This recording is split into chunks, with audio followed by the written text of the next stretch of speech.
Alors monsieur Le Soir, on est dimanche, donc jour d'élection à Rospordin, presque 61% d'électeurs ont voté pour vous. Qu'est-ce que ça vous inspire?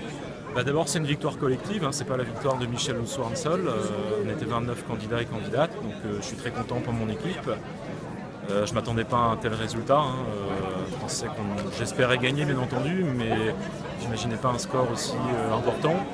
Ça nous donne une légitimité et puis aussi une grande obligation, puisque si on ne réussit pas à mettre en œuvre notre programme, ce score aussi peut fondre la prochaine fois. Donc c'est surtout un sentiment d'obligation vis-à-vis des Rospordinois et des Carnévélois qui nous animent ce soir. C'est plus une victoire pour vous ou une défaite de l'autre équipe?